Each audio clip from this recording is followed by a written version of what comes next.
تو آنے والی رات ہے، یہ شعبان کی 15ویں رات ہے، جسے شب برات یا لیلۃ البراء وغیرہ کہا جاتا ہے۔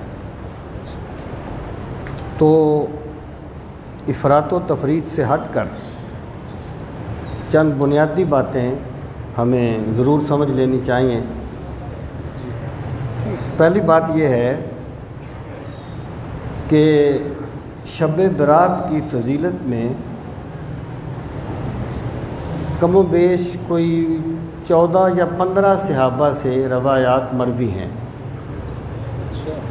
اس لیے یہ کہنا کہ اس کی کوئی حقیقت نہیں ہے، یہ ایک بے اصل بات ہے۔ اور رسول کریم صلی اللہ تعالیٰ علیہ وآلہ وسلم نے فرمایا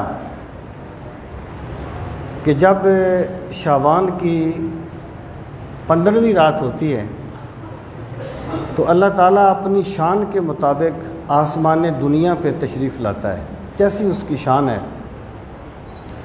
اور اللہ تعالیٰ فرماتا ہے کہ ہے کوئی مجھ سے بخشش کی دعا مانگنے والا جسے میں بخش دوں،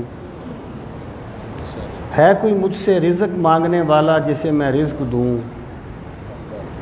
ہے کوئی مجھ سے دکھوں سے نجات کا طالب جس کے میں دکھ دور کروں۔ مراد یہ ہے کہ اللہ تعالیٰ نے اس رات کو خاص شرف اور فضیلت والی رات بنایا ہے۔ اس کا سبب کیا ہے؟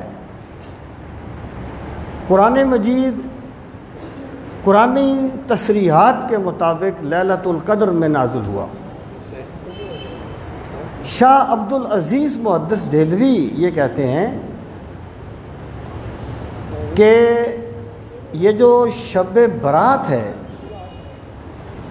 یہ نزول قرآن کی حکمی رات ہے، اور لیلۃ القدر جو ہے وہ نزول قرآن کی حقیقی رات ہے۔ اسی طریقے سے جو سال کے وہ بندے کے جو شیڈول ہوتا ہے اس کے لیے یہ رات حکمی ہے اور وہ حقیقی ہے۔ مراد یہ ہے کہ اس رات کو اللہ تعالیٰ نے قرآن مجید کو نازل کرنے کا فیصلہ فرمایا اور اس رات کو اسے عملی طور پر نازل فرمایا۔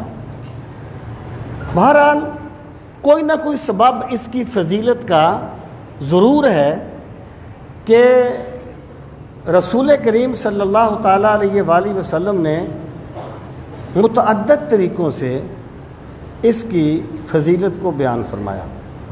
ایک جگہ پر آپ نے فرمایا کہ اللہ تعالیٰ اس رات کو اتنے گناہگاروں کی بخشش فرما دیتا ہے جتنے بنو کلب کی بکریوں کے جسموں پر بال ہیں۔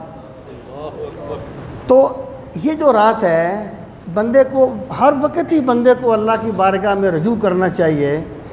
وہ کسی نے کہا تھا اے عزیز چے پرسی چے شب قدر نشانی، ہر شب قدر است گر تو قدر دانی۔ میرے دوست کیا پوچھتا ہے کہ شب قدر کی نشانی کیا ہے؟ اگر تو رات کی قدر کرے گا تو اللہ تیرے لیے ہر رات کو شب قدر ہی بنا دے گا۔ تو بندے کو ہمیشہ اللہ کی بارگاہ میں رجوع کرنا چاہیے، لیکن ان خصوصی موقعوں پہ اسے اللہ کی بارگاہ میں زیادہ توبہ کرنی چاہیے، زیادہ اپنے رب کو راضی کرنے کی کوشش کرنی چاہیے۔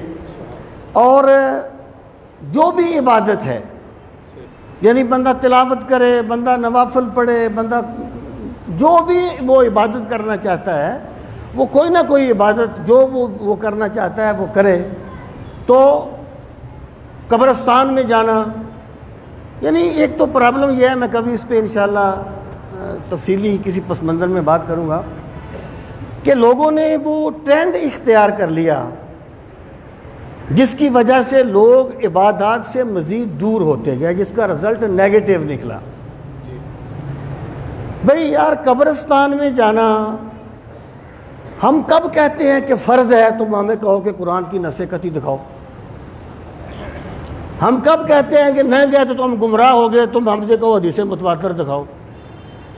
یہ سرکار قبرستان تشریف لے گئے تھے، قبرستان میں جانے کی ویسے بھی تائید کی گئی ہے کہ قبروں میں جایا کرو، یہ تمہیں آخرت کی یاد دلاتی ہیں۔ امام غزالی کہتے ہیں کہ ابھی دنیا میں بہت گم ہو جاؤ نا تو قبرستان میں جا کے ٹوٹی ہوئی قبروں کو دیکھا کرو تاکہ تمہیں آخرت یاد آئے کہ تم نے بھی یہاں آنا ہے۔ تو کوئی بندہ قبرستان چلے جائے وہ بھی آخرت کو یاد دلاتی ہیں۔ اور فرمایا رات کو قیام کرو اور اگلے دن کو روزہ رکھو، یہ ابن ماجہ کی حدیث ہے۔ تو روزہ رکھے بندہ، قیام کرے بندہ، جتنی بھی عبادت کر سکتا ہے کرے۔ اور یہ جو خرافات ہم نے بنا لی ہیں، یہ پٹاخے چلاؤ، یہ مٹھائیوں کا مقابلہ کرو، خدا کی قسم اس کی کوئی اصل نہیں ہے، یہ پتہ نہیں کدھر سے آ گئی ہیں۔ جو ہم نے کبھی نہیں کہا اس کو لوگ کبھی نہیں چھوڑتے، اور جس کو کہتے ہوئے 1400 سال گزر گئے ہیں اس کی طرف لوگوں کی توجہ بہت کم ہوتی ہے۔ تو ہمیں چاہیے کہ ایسے موقعوں کو اپنی بخشش کا ذریعہ بنانے کی کوشش کریں، اسے فضولیات میں اور بدعتوں میں برباد نہ کریں۔ اللہ تعالی ہمیں دین کا فہم صحیح نصیب فرمائے۔ ہاں سوری، مسجد جو ہے وہ پوری رات کھلی رہے گی، میں بھول گیا، یہ شیڈول بھی لگا ہوا ہے تسبیح تراویح کا، جو جس